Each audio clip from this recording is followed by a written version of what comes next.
guys, check it out. We were at the cabin with the family, chilling, having a good time. And this couch here, It's got a lot of memories. yeah, we've been sitting in this couch because we used to come to this cabin when we were kids with our parents, since we were like very young. Yeah, since I'm reading the book here, actually, the first one was in 95. 1995. So I was like 9 years old and you were 6 years old, something like that. So we've been coming here a lot. And we were just talking about how a lot of the memories in this couch involved candy. Yeah, and in general food, like snacks, chips and stuff like that. Yeah, potato chips, a lot of potato chips, Pringles especially. I remember the red original Pringles. I was eating so much Pringles. And I was all about the Norwegian equivalent of Doritos. Yeah, so we were eating a lot of chips, we were eating a lot of candy, and every day would sort of culminate in us sitting here on the couch eating a lot of candy stuff. And it was good, it was great. And the thing we were talking about was how that is a loss. Like, I feel now that I don't have that sort of drug experience, which is what it is. It's a loss. It's certainly, something that we've given up. Yeah, because when you're eating, eating anything really often, endorphins are released, and especially with these foods that are really high in calories, really salty, dense in these kind of things that are naturally difficult to find in nature. Our brain responds to it and gives us a feeling of feeling good. Yeah.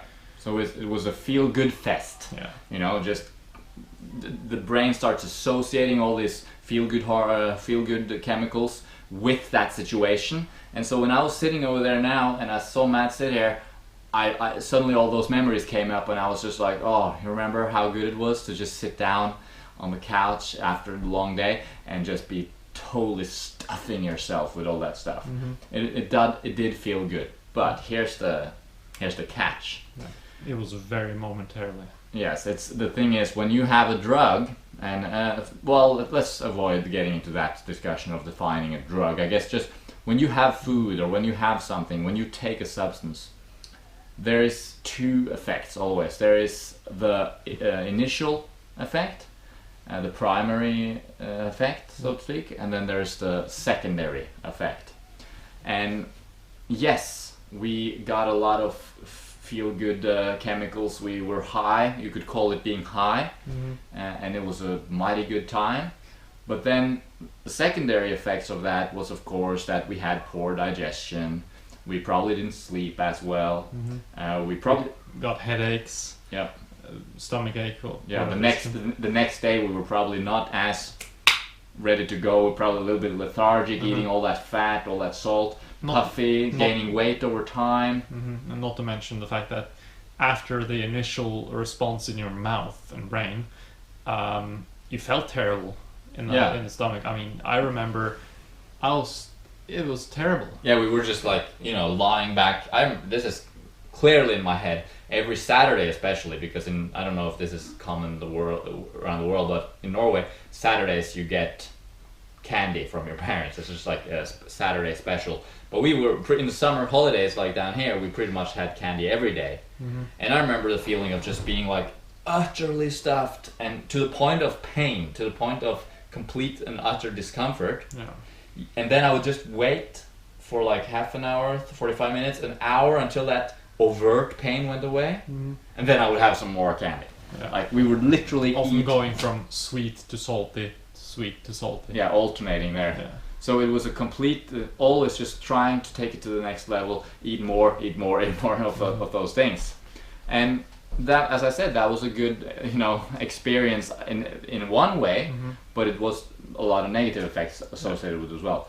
Now what's happened is, yes, it is true, we have sacrificed that particular situation. Yes, it's true, we have sacrificed those particular foods that are, causing a particular response in the body. But what we've done is that we've eliminated some of those sharp highs that were followed by lows, and we're generally just raised the total standard Yeah. of our health, of our feel good systems, you could say. Because nowadays, I feel really good almost all the time. Hmm. Not to mention that, of course, or rather, that's not to say that we don't feel epic at times. I mean, when I'm having bananas after a workout and I'm hungry, it tastes amazing, and I feel extremely ecstatically good Yeah. So most of the time. So it's not like we're actually depriving ourselves of of good food or of tasty experience or anything like that. In fact, I find that most fruit experiences, purely from a taste standpoint, are more intense and more deeply satisfying than candy ever was. Much more wholesome. Yeah. So overall, it's actually a higher level of satisfaction and pleasure, even in what we're doing now. Yeah. But so I don't know even how to really define it, because it's not like we're not having those highs. We still have those highs, but I guess to some degree those candy fests were more like a very concentrated of an it was very artificially high probably for that period. But the point here is that we're not having those negative symptoms now, though.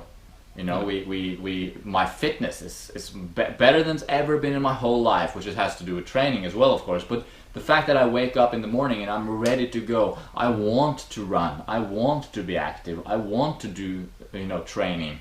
That's because my general energy levels are at a higher level throughout the day. Yeah, I remember like having to sleep in the afternoon, or Back when we were eating like that. or sitting on a bus and just kind of falling asleep. Yeah. Whenever I see people like that now, I'm just like, what are you doing? It's in the middle of the day. Yeah. And I'm just being super powerful, exercising twice a day. And even without the sleep aspect of it, it's like I remember clearly having stomach aches almost every day, slight, headaches regularly, and feeling lethargic. Even down here, I'd wake up in the morning or late morning, I would be like super groggy for like a few hours, slowly waking up, and then we would do some things outside, but it would be constantly, in a sort of slow mode, kind of heavy mode, only to then culminate in this insane eating frenzy in the evenings. Whereas now, again, it's just like I have energy all throughout the day. So yeah, you give up something, sure. There is a certain level of sacrifice when you change from one thing to another. There's no getting away from that. You do sacrifice a little bit, but you gain more than you sacrifice. You raise that standard just a lot. So I guess the moral of the story is basically that you might feel like you're sacrificing something, and you might actually be sacrificing something. But trust me, if you stick with it and go for the long run, you're going to feel awesome. Yeah. Your standard is going to be raised up from where we are now, guaranteed. Yeah. It's not worth it, basically. That's the thing with drugs, if we go away from candy, which was it's the same thing though, something like cocaine or something like that. Yeah, you can take this substance and it gives you a high and you feel like on top of the world or whatever, but you're going to experience that crash as well, that low. Whereas with healthy living, it's more that you tend to raise the standard altogether, and then those highs are a little bit more smoother. They're not as sharp, and you might not reach as high of a sort of peak, but then again you get a longer time at that sort of higher level, and you get much less time at that super low level, if any at all, because your overall standard is raised. So well, this was just to share actually our candy experience mostly, but I guess if we are to sort of summarize it as a video tip for you, it would be that consider everything sort of cost, and look at the cost of everything you do, and consider whether or not something is actually profitable to you overall, whether it be your energy levels, your mood, or even your taste experience itself. Looking at all those factors, you can see how you're eating and how you're living and how you're sleeping and training, etc. What's the price to pay, you know? And I have to say, just eliminating crappy foods and eating a fruit-based diet, staying hydrated, getting enough carbohydrates, getting enough sleep, enough sunshine, just living healthfully has given me, I mean, I just cruise at a high level every day. Yeah. I did not used to be like that for me. I mean, I was always tired.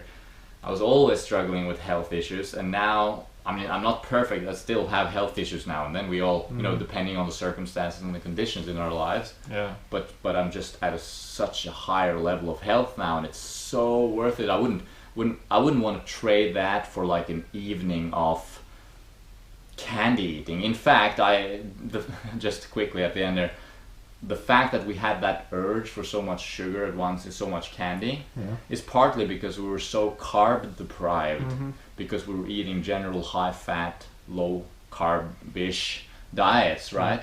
So nowadays we're getting enough carbohydrates, simple sugars from fruit, and I'm actually, each meal is more of a candy fest actually, and it's actually satisfying, so I don't have that sort of desperate urge for candy in the evening. So it's a win-win, win-win, win-win-win-win situation. It is. Which, as opposed to eating candy, which is more like a win, lose, lose, lose, lose, win-win, lose, lose, lose, lose. Yeah. A little bit of win, but mostly lose. Yeah. So that's it. Yes. Well, anyway, do check out our monthly newsletter on our website, sweetnaturalliving.com. Yeah. And other than that, enjoy your day, vacation. Yes. We will continue ours in this awesome place. Lots of memories. Yeah. Yeah.